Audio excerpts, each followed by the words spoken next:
Dhaggeeffattoota keenya oduun ammaaf qabnu kunoo.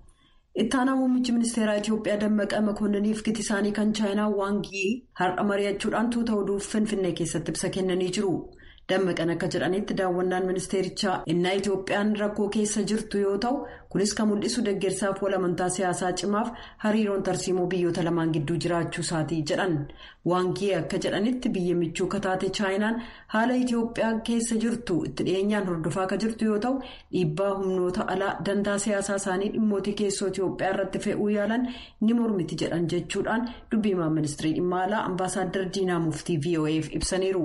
Waangii Itiyoophiyaa akka daawwatan hatattamaan Itiyoophiyaa gadhiisaa ba'aa jechuun irra deddeebiin waamichi darbaa innaa jirutti jechuudhaan ambaasaaddar Reedwaan Huseen fuula Tiwiitarii isaanii irratti barreessanii kun mormii bal'aadha jedhan. Lola kaaba Itiyoophiyaa keessatti geggeessamu humnoonni alaa garee baabsaniif deeggaru jechuudhaan TPLF mootummaan Itiyoophiyaa irra deddeebi'uun himachuun isaanii ni yaadatamaa jedha Keenedii Abaata Finfinneerraa. Itiyoophiyaan waraanni ishee naannolee hedduu harka TPLF jalaa walaboomsaa jiraachuu beeksifte. Ministeerri tajaajila koominikeeshinii mootummaa Laggasa Tulluu televiziyoona irratti ibsa kennaniin akka jedhanitti magaalaaleen tarsiimoo ta'an kan akka Gaashanaa kaleessa humnootii Itiyoophiyaan to'atamaniiru. Akka ministeerichi jedhanitti magaalaaleen kan akka Shawaaroobiit, Molaalee, Mazazoo, Warraa'iluu, Gannatee, Fichooftuuf, Aseetaa humnoota Itiyoophiyaan deebisanii qabamaniiru jedhan. Dubbiimaan TPLF Geetaachoo Raddaa ergaa Tiwiitarii irratti barreessaniin hidhi humna ibsaa Takazee humnoota Itiyoophiyaan boombiin haleelamuusaa kan ibsan yoo ta'u koorporeeshiniin humna ibsaa Itiyoophiyaa immoo himannaa kana haaluudhaan oduun sun kan kijibaati jedhee jira jechuun Mallaskaachoo Ammahaa gabaaseera. Konkolaataan gargaarsa fe'an 4 Maqalee seenuu isaanii sagantaa nyaataa addunyaa nuuf ibsa jechuudhaan dubbiimaan tokkummaa mootummootaa Stiifan Dujaarik ibsa kennaniin beeksisaniiru. Hanga ammaatti konkolaattonni fe'umsaa 150 ol gamas ka seenan yoo ta'u WFP'n guyyaa guyyaatti fedhii uummata miliyoona 5.2 guutuuf hojjetaa jira jedhan. Akkuma beekamu daandiin karaa Tigraay geessu martinuu sababaa walitti bu'iinsaan seenuun waan hin danda'amneef ji'a tokkoof boodatti harkifatee jira jedhaniiru. Naannoo Amaaraa keessaa sagantaa nyaataa addunyaa Daseef magaalaalee Kombolchaa keessa kanneen jiran namoota 107 darbe deeggarsa kennee jira. Ji'a tokko keessatti magaalaalee kanaaf raabsiin gargaarsaa kennamuunsaa isa jalqabaati. WFP'f michoonni isaa torbanneen ittaanan keessa namoota 450,000 ol ta'aniif gargaarsa ittiin ga'uuf jiru. Midhaan meetirik toonii 67,000 ol kaaba Itiyoophiyaa keessaa qabaachuusaa ka beeksise WFP'n kunis uummata miliyoona 3.7 nyaachisuuf ga'aa ta'us garuu sababa hanqina boba'aaf daandiin dhabamuuf dhaqqabuu hin dandeenye jechuun dubbii himaan tokkummaa mootummootaa Stiifan Dujaarik ibsanii jiran. Dhaabi miidiyaa hawaasaa guddichi Tiwiitar wal waraansa suukanneessaa waggaa tokko ol ture keessatti lola oofaa ka jiru garee riphee lolaa Tigraay namoota qeeqan akkaawuntii isaanii uguruusaaf Itiyoophiyaan komee dhiyeessitee jirti jechuudhaan dubbiimtuun mootummaa kibxata kaleessaa dubbataniiru. Mootummaa muummicha ministeeraa Abiyyiif TPLF gidduutti walitti bu'iinsa uumame beeksisuuf gareen lamaan miidiyaa hawaasaa gargaaramuun isaanii falmiin geggeeffamaa jiru ni mul'isa jedhan. Dubbiimtuun waajjira muummicha ministeeraa Billanee Siyyuum ibsatuuta oduuf kennaniin Tiwiitar sagalee deeggartoota Itiyoophiyaa kanneen dararaaf kijiba TPLF ilaalchisee hubannoo kennan ukkaamsuu irratti fuulleffate jennee amanuuf sababaa qabna jedhan. Kanas Tiwiitar waaltaalee diimokiraasiif dhaaboliin adda addaa akkuma deeggartoota TPLF gidduu isaanii seenan dhaaba kana gidduu seeneera jennee kan amannu ta'uu gara imaammataa kan dhaaba Tiwiitariif ibsaneerraa jedhan Billaneen boodarras Ajaans Firaans Pireesiif ibsa kennaniin komee sirnaa Tiwiitariif ergineerra jedhaniiru. Kan wal waraansa sana keessatti Abiyyiin deeggartu biyyi hollaa Eertiraa naannoo wal waraansa sanaa ilaalchisee marii Itiyoophiyaaf mootummaa Eertiraa qabxiilee isaan irratti mari'atan kan gabaasu New Africa Institute jedhamuuf daayirektara isaa olaanaa Simoon Tasfaamaariyaamiin illee Tiwiitarii isaa ugguruu komee dhiyeessitee jirti. Sagaleen deeggartoota Itiyoophiyaa kam akka uggurame garuu Billaneen hin ibsine. Simoon gabaasaalee kijiba ta'an dura dhaabbachuuf qorannaan ni geggeessuuf gabaasaalee madaalasaa eege dhiyeessuusaaf galatatu ta'aaf jechuudhaan dubbii himaan mootummaa Eertiraa Yemaana Gabra Masqal Tiwiitarii irratti barreessaniiru. Uggurri Tiwiitar raawwate kun sirrii waan hin ta'iniif qorannaa hatattamallee barbaada jedhanii jiran. Naayijeeriyaan baatee onkoloolessaa keessa qorannaa walitti qabdeen vaayirasii koronaa haaraa omikroon jedhu ka jalqabaa Afrikaan kibbaa torban darbe beeksisuu ishee dura kan argite ta'uu Inistituutiin Fayyaa Uummataa akka biyyattii har'a beeksisee jira. Hayyoonni saayinsii Afrikaa kibbaa vaayirasii kana arguu erga gabaasanii booda biyyoonni 20 ta'an uggura imalaa kaa'uun isaanii beekamee jira. Vaayirasiin omikroon imaltoota Afrikaa kibbaarraa deebi'an lamarratti argamu waaltaan to'annoof ittisa dhukkuboota Naayijeeriyaa ibsa kenneen beeksisee jira. Vaayirasiin kun garuu namoonni Naayijeeriyaa utuu hin seeniin durallee argamuusaa gabaaseera. Vaayirasiin haaraan kun akkaan daddarbuusaa namoota akkaan dhukkubsuusaaf talaallii argame danquusaa ilaalchisee wanti beekame jiraachuusaa aangawoonni eegumsa fayyaa shakkii qabaachuu isaanii ibsaniiru.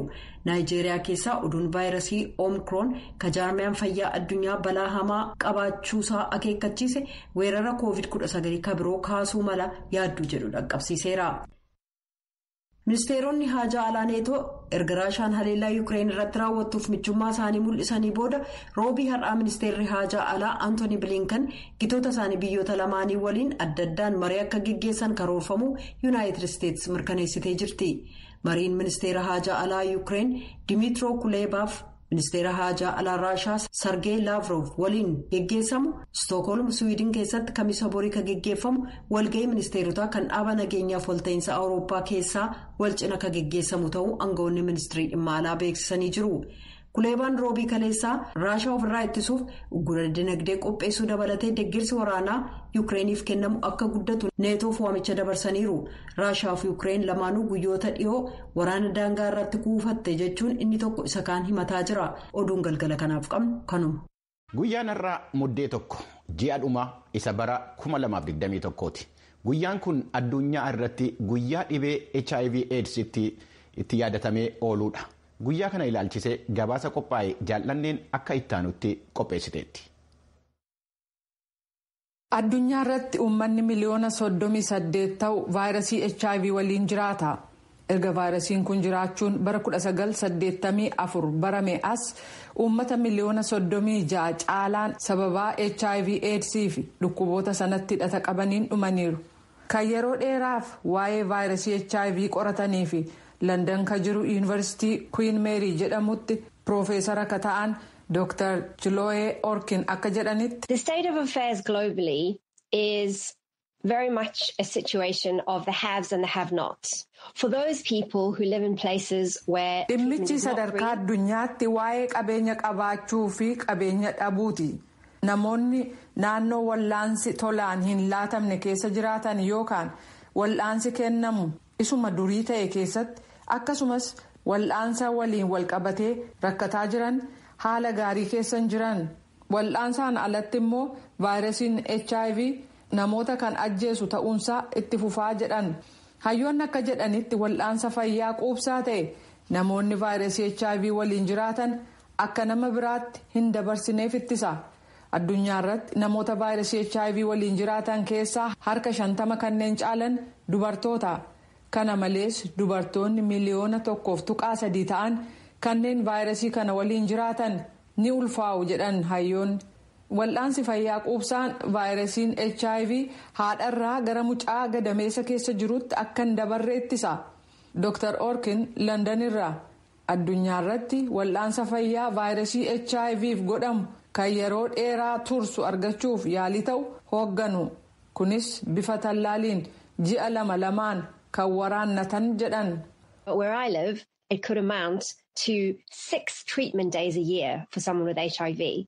And that's very different from having to take treatment 365 days a year. Lafaan jiraadhutti namoota vaayirasii HIV waliin jiraataniif waggaatti guyyaa 6 wal'aansa argatu. Inni kun waggaa tokko jechuun guyyootii 365f dawaa fudhachuurraa adda. Dhugumatti waan haaraadha jedhaniiru. Qorattoonni Yuunaayitid Isteetsi namoota vaayirasii HIV waliin jiraatanii fi qaami isaanii dawaa malee vaayirasichi ofirraa ittisuu danda'e attamitti fayyisuun akka danda'amu qorataa jiru. Dr. Bruce Walker Boston irraa Doktora tajaajila eegumsa fayyaa fi hayyuu saayinsiiti.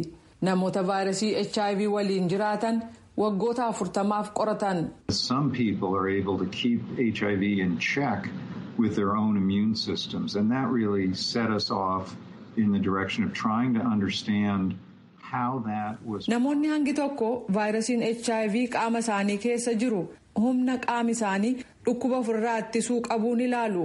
Kun ta'uun immoo akkamitti akka danda'e baruuf yaalii goonuuf kallattii nuu kennee jedhan. Vaayirasii HIV waliin ka jiraatan Looren Wulenberg bara 1992 vaayirasiin kun qaama isaanii keessa jiraachuu baran garuu mallattoo agarsiisan tokko iyyuu hin qaban. 29 and a half years I have never needed to take HIV medications. I'm humbled. I'm grateful. Waggaa 29 walakkaa keessatti dawaa farra vaayirasii HIV ta'e fudhadheen beeku. Kunaanaaf waanan yaadeen oli galanni koo guddaadha jedhan.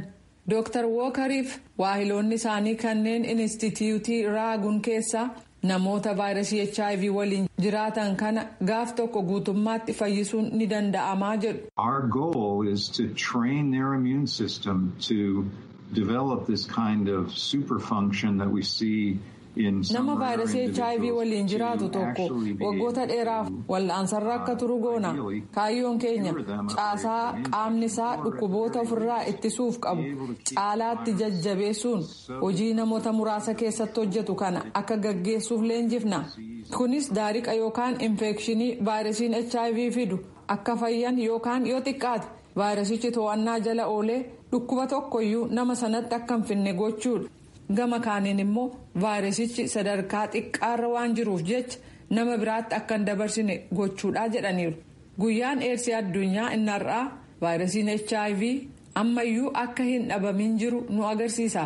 Yeroo maallaqni ramadamuu fi qiyyaafanni jiru weerara vaayirasii COVID-19 irra jiru kanatti vaayirasii HIV qoratamanii ilaalamuu fi yaaliin gaggeeffamus jeeqamuun. Qorannaa ogeessonni addaa waa'ee HIV irratti gaggeessanii fi kanneen dhukkuba eedsii waliin jiraatan yaaddessaa jira.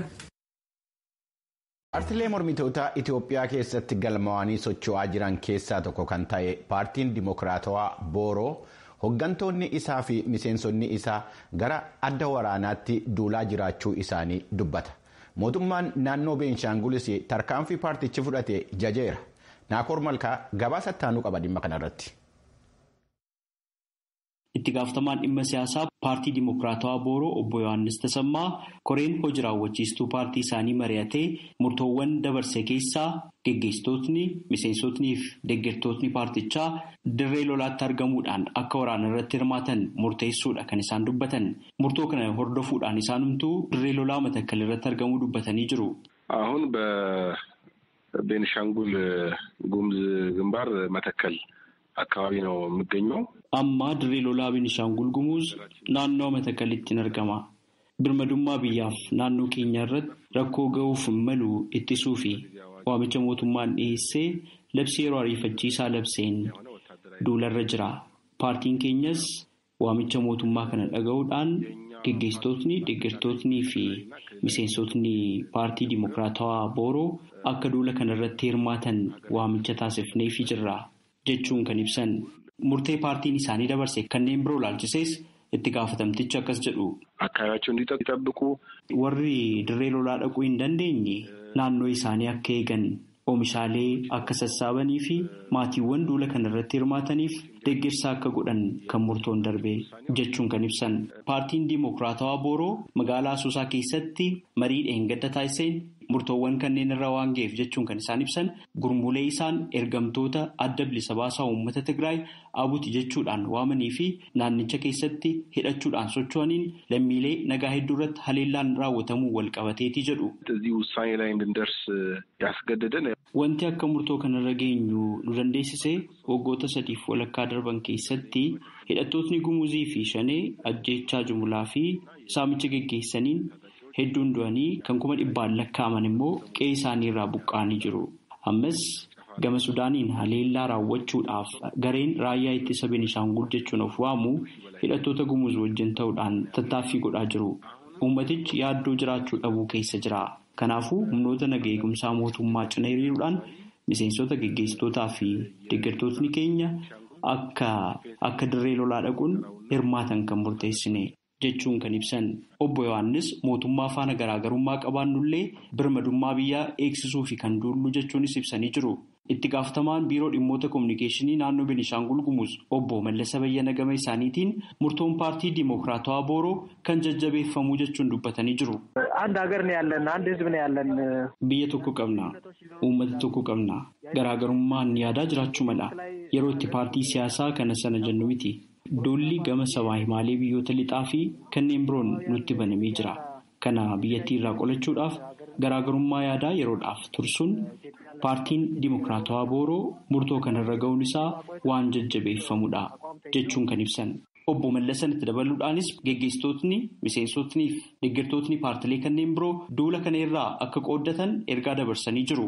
Kanaan duras paartileen haqa hawaasummaaf lammiiwwan Itoophiyaa Izeemaa fi warraaqsa biyyaalessaa uummata Amaaraa Abin birmadummaa biyyaaf ni duullaa jechuun geggeessitootni isaanii dirree lolaatti bobba'uun isaanii ni yaadatama.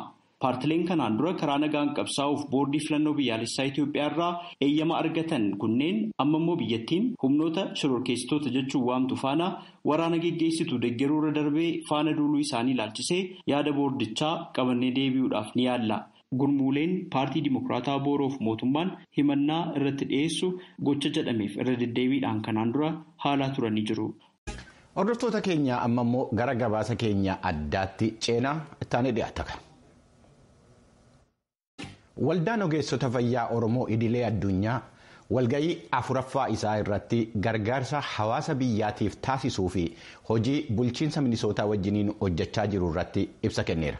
Alamaayyoo Qannaa hooggantoota waldichaatii fi itti gaafatamtoota jaarmiyaalee fayyaa Minisootaa asoofsiisee gabaasa ittaanu qopheesseera itti dhiyaadha.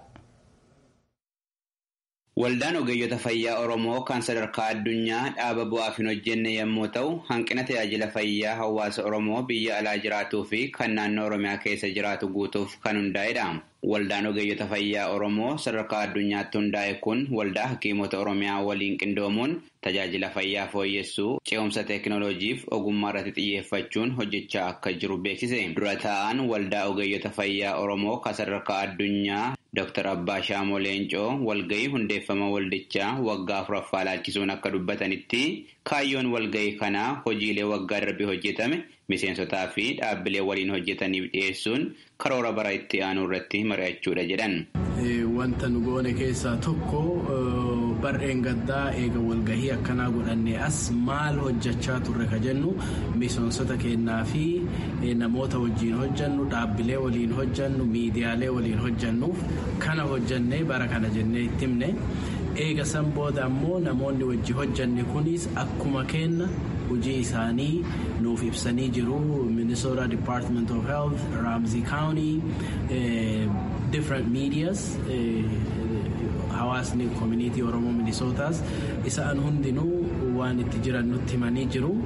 Amma immoo eega sun dhumatee biyyarraayis namoota akka kennan wajjin hojjetan waldaa ogeessitoota haakimoota Oromiyaa, biiroo fayyaa kan Oromiyaa isaanirraayis akkanuma dhageenye. Waldaan ogeeyyota fayyaa Oromoo kan sadarkaa addunyaa kun maallaqa ittiin hojjetu uummataa fi miseensota isaarraa kan argatu yommuu ta'u, miseensonni waldichaa hunduu waldichaaf tajaajila tola ooltummaa akka kennaa jiran Dr. Abbaa Shaamoo himanii jiru. Waldaan kun hojii biyya alaatti hojjetuun alatti biiroo fayyaa Oromiyaa, waldaa hakiimota Oromiyaa fi yuunivarsiitoota biyyattii 11 waliin ta'uun tajaajila akka kennaa jiranis himaniiru. Waldaa hakiimtoota Oromiyaa wajjin hojjanna. Yeroo koronaan dhufe sanii muuxannoo as jiru duraan yaallillee asii jalqabame tartiibni itti namni yaalamuunis asirraa jalqabame san ekspiriyaansii sana asii sheer gochaanii turre yeroo mootummaan naannoo Oromiyaadhaa istiraatiijii nama koovidiin dhibame kana baasatus nu waldaa haakimoota Oromiyaa wajji ta'uudhaan karoora san baasaafii turre. Eega san ammoo yuunivarsiitii Oromiyaa 13 keessa haakimoota jiraniin wal ta'uudhaan trainingi first hand experience, hands on experience ka jedhamu kan waan akkana wajjin hojjannaa yeroo irreechaa yeroo rakkoon garagaraa jirus jara kanaan walumaan hojjanna uummata keenya tajaajiluu irratti. Waldaa ogeeyyota fayyaa Oromoo kan sadarkaa addunyaatti dura ta'an damee Minnesotaa Dr. Abdurrahman Ibrahim qophiin kun Minnesotaatti kan qophaa'eef hojiileen waldichi hojjetu hedduu fi hawaasni Oromoos baay'inaan waan as jiraatuuf walgahii waggaa kana asitti qopheessine jedhan. Qophiin hedduu bareedaa ture. Wanni Minnesota irratti dhuguma yeroo afuraffaaf kan deemaa jiru annual conference afuraffaadha. Wanni Minnesota irraa qopheessineef illee ogeessi fayyaan jechuun memberiin Ayooppaa namni hedduun Minnesota illee jiraatanii kaan ammoo aktiivitiin adda addaa kan dalagamaa jiru as Minnesota irratti. Last year 2020 irraa jalqabne waa'ee COVID irratti hedduu barsiisaa turre uummata keessa gabbuun uummata illee barsiisaa illee turre warra mootummaa biyyaa jechuun Minnesota Department of Health kan jedhamanii jiranii akka biiroo fayyaa eegumsa fayyaa Minnesota jechuudha. Isaan wajjiidhaan paartiner ta'anii isaan wajjin hedduu dalagaa jirra. Akka kaawuntiitti akka yookaan ammoo akka biyyatti regions kan jedhamu sunitti Ramsey County wajjin waajjira eegumsa fayyaatii isaanis kan kaawuntii isaallee wajjin hedduu dalagaa jirra. So aktiivitiin hedduun asitti ta'aallee waan jirtuuf isaan sun wajjiidhaan paartiner ta'anii waan dalagaa jirru vaaksiinillee hedduu uummataallee kennaa jirra. Ayoopanis vaaksin provaayider illee waan taate sunuma sababeeffachuudhaan as Minnesota irratti namni hedduu waan as jiru asirraa qopheesse. Kutaa biyya Minnesotaa waajjira fayyaa uummataa Raamzeetti daayirektara hirmannaa uummataa kan ta'an Kim Cloozii walgahii kanarratti kan hirmaatan yommuu ta'u walgahii kanarratti maaliif akka hirmaatan akkasiin himu. We've been working with IOPA with our community outreach and working to get information about Waldaa ogeeyyota fayyaa Oromoo waliin dhimmoota dhukkuba COVID pirojektoota viidiyoo dhimma ulfaa'uu irratti barreeffamoota dhiyeessuu fi daa'imman waggaa 5 hanga 11 jiran irratti fayyummaa talaallii COVID-19 irratti hojjechaa jirra jedhan. Hojiin waldaan kun dhaabbilee garaagaraa waliin hojjechaa jirus kan jajjabeeffamu akka ta'e dubbatan. Walgahii kanarratti biiroo fayyaa Oromiyaa fi waldaa hakiimota Oromiyaa irraa gama Skypeetiin ergaan kan darbe yommuu ta'u aadde Obsee Luboos dhimma hundeeffama oomisha oksijiinii hospitaala Najjootti hundaa irratti ibsa kennaniiru. Sochiin investimentii biyyoota lixaa keessumaa immoo Yuunaayitid Isteetsii fi Chaayinaan Afrikaa keessatti hojjechaa jiran ilaalchisee gabaasni qophaa'e kanatti aanee dhiyaata mee caqasaa. Akka beektonni diinagdee fi jiraattonni jedhanitti maallaqni biliyoona hedduun Yuunaayitid Isteetsi investimentii Afrikaa irratti dhangalaafte lafa irratti ammana hin mul'atu. Jireenya guyyaa guyyaa namootaa keessattis bu'aansaa guddaa miti. Kaatiriin Kiyuuraa lammiilee Keeniyaa 10,000 lakkaa'aman warreen daldala meeshaa elektirooniksii irratti bobba'an keessaa nama tokko. Meeshaalee Chaayinaa fi biyyoota lixaa keessatti oomishaman raabsiti. Akka Kiyuuraan jettutti oomishaaleen Chaayinaa daddafanii gurguramu. Second quality to fifth quality. So it depends with what the customer is asking for. Because we will sell something that a customer... Qulqullina yookaan kwaalitii tokkoffaa, qulqullina lammaffaa, amma qulqullina shanaffaatti jira. Waan maamiloonni keenya gaafatan irratti murtaa'a bittaa fi gurgurtaan. Nu waan maamiloonni keenya barbaadanuu gurgurra. Ampoolii shilingii 30 yoo jedhani qabna. Kan 50 yoo barbaadanis qabna. Jetti Kaatiriin. Meeshaaleen elektirooniksii isa kaampaanonni Chaayinaa Afrikaa keessatti itti xiyyeeffatanidha. Akka jiraattonni jedhan investimentiin akkanaa jireenya isaanii guyyaa guyyaa waliin waan walitti hidhateedha. Vitu nyingi ambazo tunaziona kwa maduka zinatoka China. Tukisikia project za serikali nchi zake tunaona zinaendeshwa na wa China. Oomishni nu suuqii keessatti arginu hedduun isaanii kan Chaayinaati. Akka dhageenyutti pirojektoonni mootummaa mataan isaanii Chaayinaadhaan geggeeffamu. Ameerikaan investii gochaa jiraatullee lafa irratti wanti arginu hin jiru. Ameerikaan sana gootee, Ameerikaan kana gootee waan jedhamu dhageenya malee dachee irratti argaa hin jirru jedha Joseef Kamaa'u. Akka saayintistoonni diinagdee jedhanitti Afrikaa hawwachuudhaa fi dorgommiin akkaataa yookaan moodelii qabeenya hojiirra oolchuu abbootii qabeenyaa biyya alaatu murteessaadha. China has followed its money in. Whenever it's invested, unlike other lenders, it's actually followed its projects with the engineers. Chaayinaan biyya qarshii itti dhangalaafte keessa qarshii ishee hordofti. Injineeronni isaanii piroojeektii isaanii faana deemu. Alii amma hojjettoota biyya isaanii hirmaachisuutti deemu. Kan hojiin isaanii akka lafa irratti mul'atu taasise isa sana jedhan. Ministeerri dhimma alaa Yuunaayitid Isteetsi Antoonii Bilinken dhiyeenya kana yommuu biyyoottan Afrikaa 3 daawwatan biyyi isaanii ittuu ba'aa liqii biyyoottan irratti hin baay'isin ardii Afrikaa keessatti investii gochaa akka jirtu dubbataniiru. Waahoroon garagarummaan yookiin addaddummaan barbaachisaa akka ta'e dubbatu. If you look in the overall picture of the debt stock, and by this I mean other types of debt beyond commercial, because China has been mainly commercial debt. The West is still ahead in terms of yoo fakkii waliigalaa kuusama idaa ilaalle idaa liqii daldalaatiin ala jechuu kooti chaayinaan harka caalaa idaa liqii daldalaa irratti hundoofte. Karaa doolaara lafarra socho'aa jiruun warri lixaa ammayyuu dursaa jiru. Yoo rakaalee akka IMF yookiin fandii maallaqa addunyaa waliigala rakaalee dhuunfaa fi walootiin yoo ilaallu ammayyuu warri lixaa iddoo qabaachuu isaaniitu mul'ata jedhani Waahoroon. Walitti dhufeenya Afrikaa wajjiniin qabdu jabeessuudhaaf Yuunaayitid Isteetsi bara adeemaa jiru kana 2022tti yaa'ii hoggantoota Afrikaa akka qindeessitu Waayit Haawus beeksiseera. Jedha gabaasni Viiktooriyaa Amuungaa Naayiroobii irraa qopheessite. An Bafqaaduu Morodaati.